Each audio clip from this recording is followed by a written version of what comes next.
नमस्कार दोस्तों, हमारे संस्कार चैनल में आपका बहुत बहुत स्वागत है।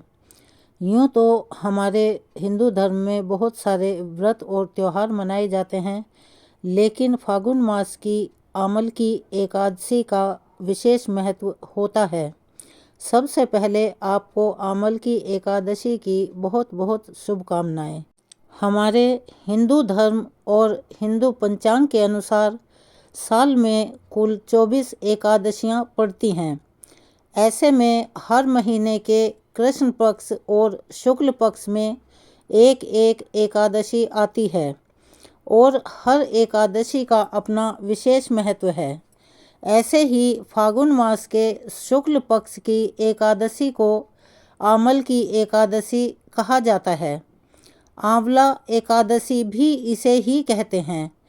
इस दिन भगवान विष्णु की विधि विधान के अनुसार पूजा करने से और उसके साथ व्रत का भी विधान है। इसके अलावा इस दिन आंवले के पेड़ की पूजा करना विशेषतया लाभकारी माना जाता है।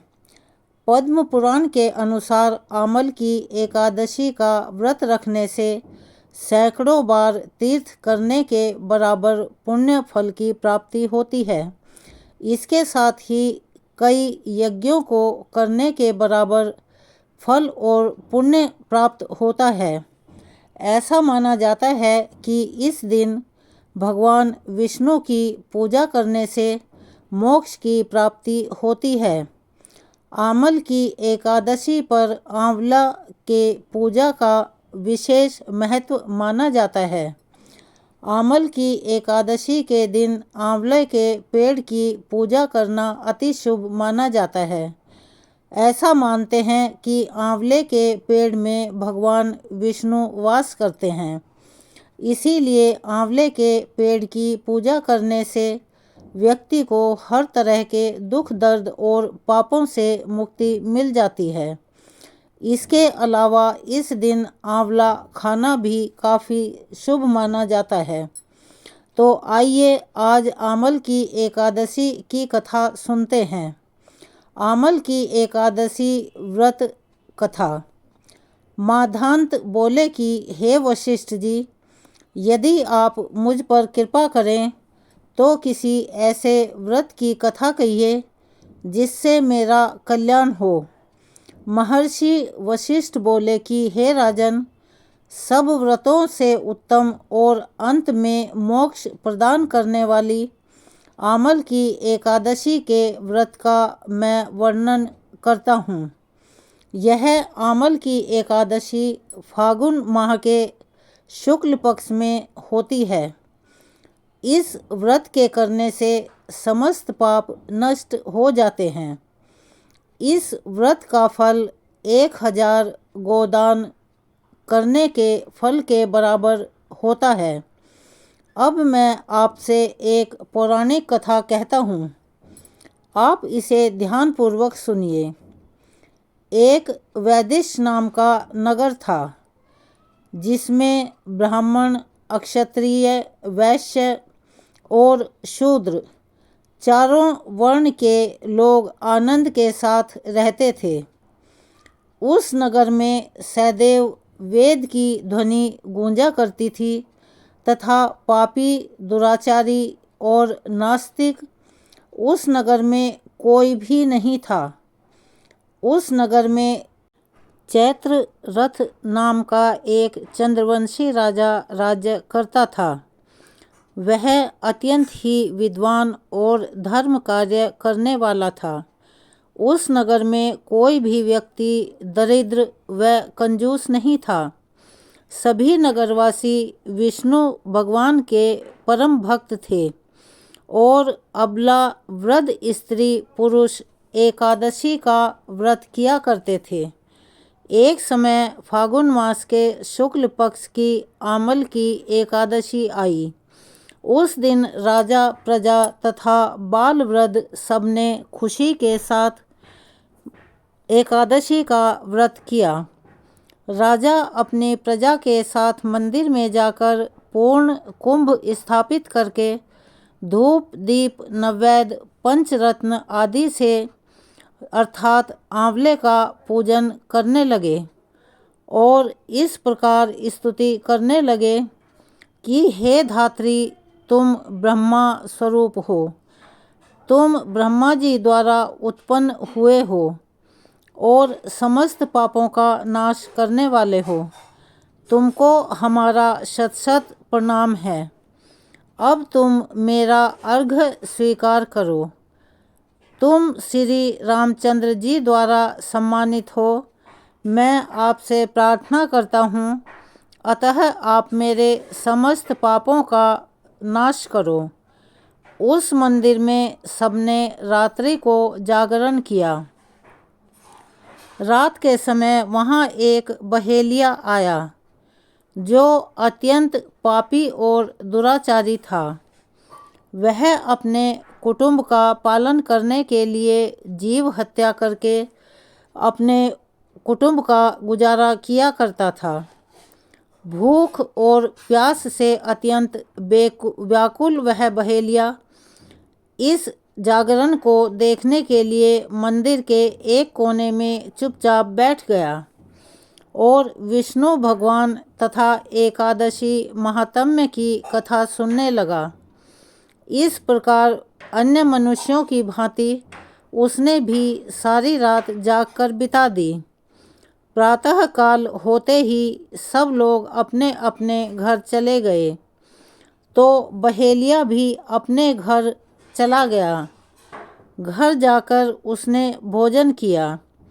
कुछ समय बीतने के पश्चात उस बहेलिये की मृत्यु हो गई, मगर उसे आमल की एकादशी की व्रत कथा तथा जागरण से उसने अगले जन्म में राजा विदुर के घर जन्म लिया और उसका नाम वसुतम पर चतुरंगी सेवा सहित तथा धन धान्य से युक्त होकर 10,000 गांवों का पालन करने लगा।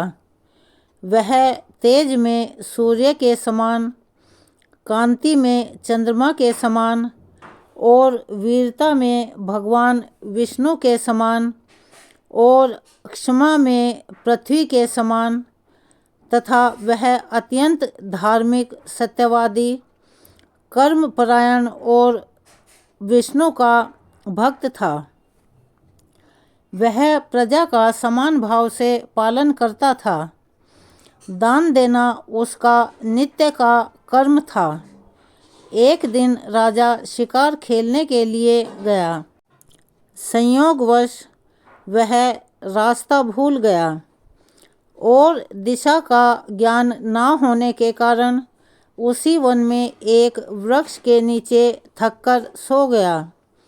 थोड़ी देर बाद पहाड़ी मलेच्छ, एक जाति जो कि पहाड़ों में वास करती है, वहाँ पर आ गए और राजा को अकेला पाकर उन सब ने मारो मारो कहते हुए राजा की ओर दौड़ पड़े।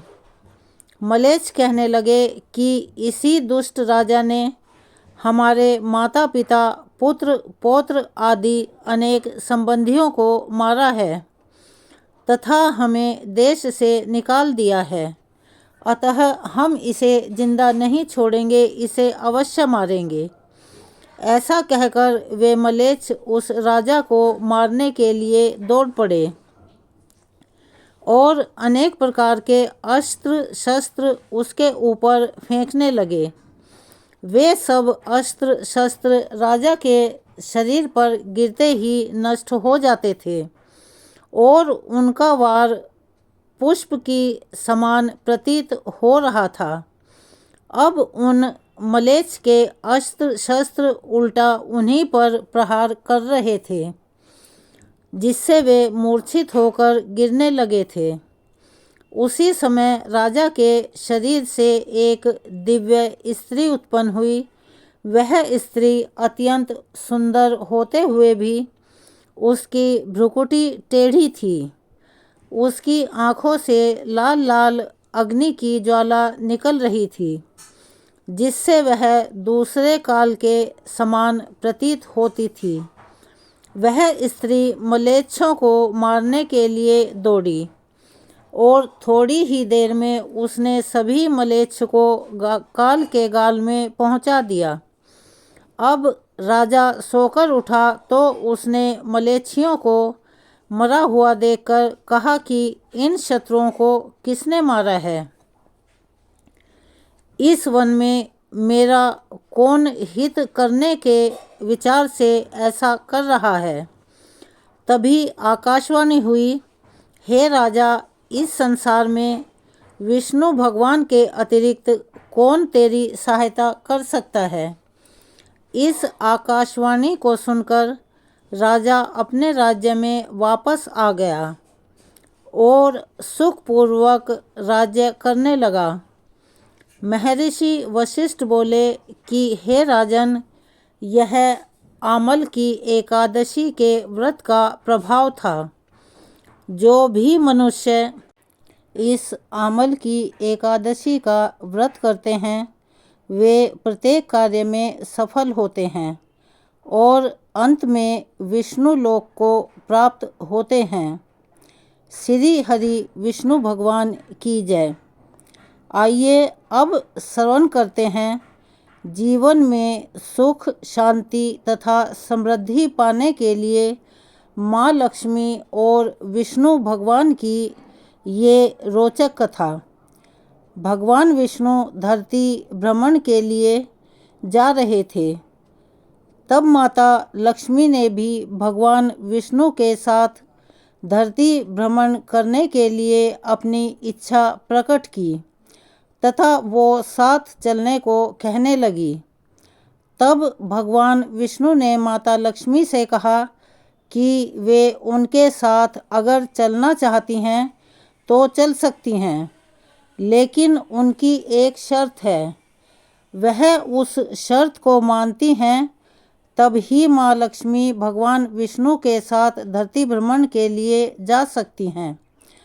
तब माँ लक्ष्मी ने निवेदन करके भगवान विष्णु से उनकी उस शर्त के बारे में जानना चाहा और पूछा। तब भगवान विष्णु ने उत्तर दिया कि धरती पर चाहे कैसी भी स्थिति क्यों न आ जाए, लेकिन उन्हें उत्तर दिशा की तरफ नहीं देखना है और ना ही जाना है। माँ लक्ष्मी ने भगवान विष्णु की यह शर्त सहर्ष मान ली और उनके साथ धरती भ्रमण के लिए चल पड़ी। जब भगवान विष्णु और माता लक्ष्मी धरती का भ्रमण कर रहे थे तब माँ लक्ष्मी की नज़रें उत्तर दिशा की तरफ अनायास ही चली गई। वहाँ इतनी ज़्यादा हरियाली और मन को मोहने वाले बाग बगीचे थे कि माँ लक्ष्मी स्वयं को नहीं रोक पाई और एक सुंदर बगीचे की तरफ चल पड़ी। पीछे से उन्होंने एक सुंदर फूल तोड़ा और वापस भगवान विष्णु के पास आ गईं। भगवान विष्णु माँ लक्ष्मी को देखते ही रो पड़े। तब माँ लक्ष्मी ने हाथ जोड़कर विष्णु जी की से पूछा तो उन्हें विष्णु भगवान की वह शर्त याद आई और उनको एहसास हुआ कि उन्होंने यह गलती कर दी है। भगवान विष्णु ने कहा कि बिना किसी से पूछे उसकी किसी भी चीज़ को छूना या उपयोग करना महा अपराध है। माँ लक्ष्मी ने भगवान विष्णु से अपने किए की माफ़ी मांगी, लेकिन भगवान विष्णु ने समझाया और कहा कि आपकी इस गलती की माफ़ी तो सिर्फ बगीचे का माली ही दे सकता है। तब भगवान विष्णु ने कहा कि माँ लक्ष्मी को माली के घर की दासी बनकर रहना होगा। भगवान विष्णु के वचन सुनते ही माँ लक्ष्मी ने तुरंत ही एक गरीब स्त्री का रूप धारण किया और माली के घर चली गई। माली ने भी माँ लक्ष्मी को गरीब स्त्री समझकर काम पर रख लिया और उनसे अपने खेत और घर में बहुत सारा काम कराया।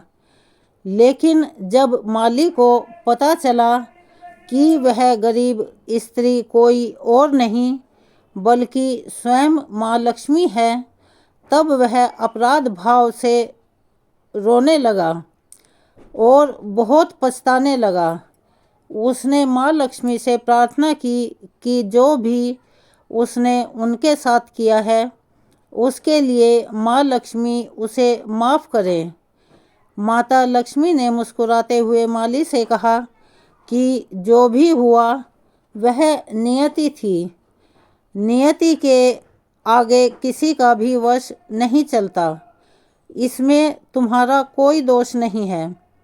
लेकिन माली ने जिस तरह से लक्ष्मी जी को अपने घर का सदस्य समझकर उनसे व्यवहार किया, इसके लिए माँ लक्ष्मी ने उस मालिक को आजीवन सुख समृद्धि से परिपूर्ण रहने का वरदान दिया।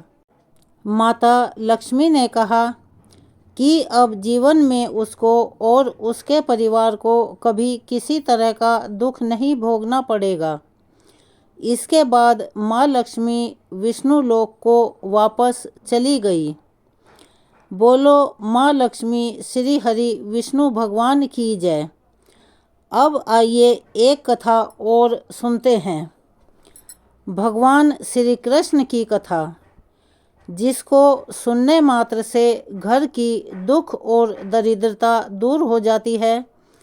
प्रभु श्री कृष्ण ने गोपियों के साथ बहुत सी लीलाएं की हैं।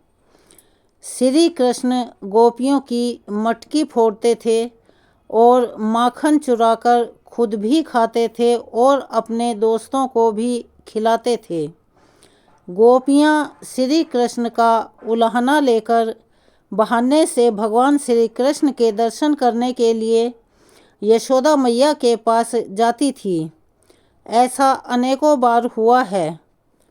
एक बार की बात है कि मैया यशोदा भगवान कृष्ण के उलाहनों से तंग आ गई और उन्होंने गुस्से में छड़ी लेकर भगवान कृष्ण के पीछे दौड़ने लगी। जब प्रभु ने अपनी मैया को क्रोध में देखा तो वह अपना बचाव करने के लिए इधर उधर भागने लगे। भागते भागते भगवान श्री कृष्ण एक कुम्हार के पास पहुँचे। कुम्हार तो अपने मिट्टी के घड़े बनाने में व्यस्त था, लेकिन जैसे ही कुम्हार ने भगवान श्री कृष्ण को देखा कि वो उनकी ओर दौड़ते हुए चले आ रहे हैं, तो वह बहुत प्रसन्न हो गया, क्योंकि कुम्हार जानता था कि भगवान साक्षात परमेश्वर हैं। तब प्रभु ने कुम्हार से कहा कि कुम्हार जी, आज मेरी मैया मुझ पर बहुत ज़्यादा क्रोधित हैं। मैया छड़ी लेकर मेरे पीछे आ रही हैं। भैया मुझे कहीं छुपा लो। तब कुम्हार ने भगवान श्री कृष्ण को एक बड़े से मटके के नीचे छुपा दिया। लेकिन कुछ ही देर बाद मैया यशोदा हाथ में छड़ी लिए वहाँ आ गईं और कुम्हार से पूछने लगी, क्यों रे कुम्हार, तूने मेरे कन्हैया को कहीं देखा है क्या? कुम्हार ने कहा, नहीं मैया, मैंने कन्हैया को नहीं देखा। श्री कृष्ण यह सब बातें बड़े से घड़े के नीचे छुपकर सुन रहे थे। मैया तो वहाँ से चली गई। अब प्रभु श्री कृष्ण कुम्हार से कहते हैं, कुम्हार भैया, यदि मैया चली गई हो तो मुझे इस घड़े से बाहर निकालो। कुम्हार ने तत्काल जवाब दिया, बोले, ऐसे नहीं प्रभु जी, पहले मुझे 84 लाख योनियों के बंधन से मुक्त करने का वचन दो।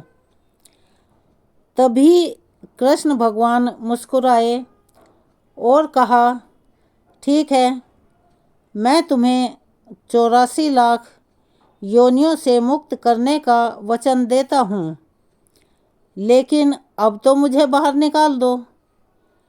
तभी कुम्हार चतुराई से कहने लगा, प्रभु मुझे अकेले नहीं, मेरे सभी परिवार के लोगों को भी 84 लाख योनियों के बंधन से मुक्त करने का वचन दोगे, तभी मैं तुम्हें इस घड़े से बाहर निकालूंगा।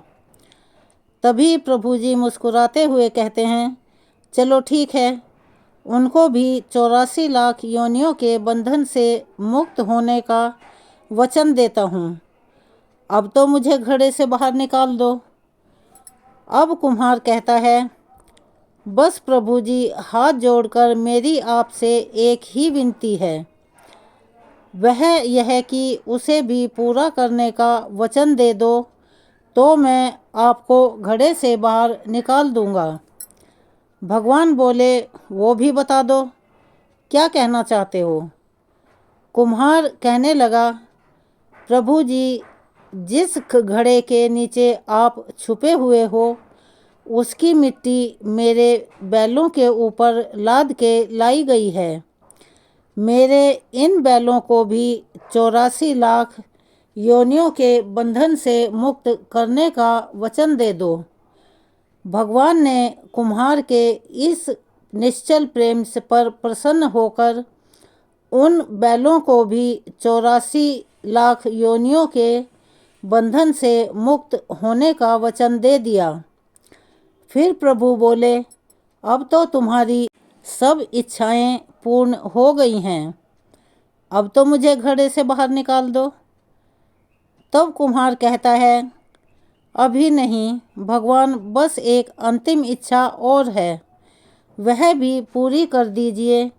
और वह इच्छा यह है, जो भी प्राणी हम दोनों के बीच के इस संवाद को सुनेगा, उसे भी आप 84 लाख योनियों के बंधन से मुक्त कर दोगे। बस यह इतना सा वचन और दे दो, तो मैं आपको इस घड़े से बाहर निकाल दूंगा। कुम्हार की प्रेम भरी बातों को सुनकर प्रभु श्री कृष्ण बहुत खुश हुए और उन्होंने उसकी इस इच्छा को भी पूरा करने का वचन दे दिया। फिर कुम्हार ने बाल श्री कृष्ण को घड़े से बाहर निकाल दिया और उनके चरणों में साष्टांग प्रणाम किया। ठाकुर जी के चरणों को धोया और उनका चरणामृत लिया। अपनी पूरी झोंपड़ी में और झोंपड़ी के आसपास चरणामृत का छिड़काव किया और प्रभु जी के गले लगकर इतना रोया कि प्रभु में ही विलीन हो गया। अब सोचने वाली बात यह है, जो बाल कृष्ण 7 कोस लंबे चौड़े गोवर्धन पर्वत को अपनी एक छोटी सी उंगली पर उठा सकते थे, तो क्या वह एक घड़ा अपने ऊपर से नहीं हटा सकते थे। लेकिन ये कहावत झूठी नहीं है कि हमेशा भगवान भक्त के वश में रहते हैं, लेकिन बिना प्रेम के रीझे नहीं। नटवर नंद किशोर अर्थात कोई कितनी भी यज्ञ करे, अनुष्ठान करे, कितना भी दान करे, चाहे वह कितनी भी भक्ति करे, लेकिन जब तक मन में प्राणी मात्र के लिए, दूसरे जीवों के लिए सच्चा प्रेम नहीं होगा, तो किसी भी हालत में प्रभु श्री कृष्ण से मिलन नहीं हो सकता। बोलिए श्री कृष्ण भगवान की जय। आइए अब आमल की एकादशी के शुभ अवसर पर एक और कहानी सुनते हैं, जो कि वैकुंठ प्राप्ति के लिए कही और सुनी जाती है। जय और विजय की कथा। एक बार सनक, सनन, सनातन और सनत कुमार, जो कि सनकादिक ऋषि कहलाते हैं और देवताओं के पूर्वज माने जाते हैं, संपूर्ण लोगों से विरक्त होकर चित्त की शांति के लिए भगवान विष्णु के दर्शन करने हेतु उनके वैकुंठ लोक में गए। बैकुंठ के द्वार पर जय और विजय नाम के 2 द्वारपाल पहरा करते थे। जय और विजय ने इन सनकादिक ऋषियों को द्वार पर ही रोक लिया और बैकुंठ लोक के भीतर जाने से मना करने लगे। उनके इस प्रकार मना करने पर सनकादिक ऋषियों ने कहा, अरे मूर्खों, हम तो भगवान विष्णु के अनन्य भक्त हैं, हमारी गति भी कहीं नहीं रुकती है। हम देवाधिदेव के दर्शन करना चाहते हैं, तुम हमें उनके दर्शन से क्यों रोक रहे हो? तुम लोग तो भगवान की सेवा में रहते हो, तुम्हें तो उन्हीं के समान समदर्शी होना चाहिए। अतः हमें भगवान विष्णु के दर्शन के लिए जाने दीजिए। ऋषियों के इस प्रकार कहने पर भी जय और विजय उन्हें बैकुंठ के अंदर जाने से रोकने लगे। जय और विजय के इस प्रकार रोकने पर सनकादिक ऋषियों ने गुस्सा होकर कहा, भगवान विष्णु के समीप रहने के बाद भी तुम लोगों में अहंकार आ गया है और अहंकार का वास बैकुंठ में नहीं हो सकता।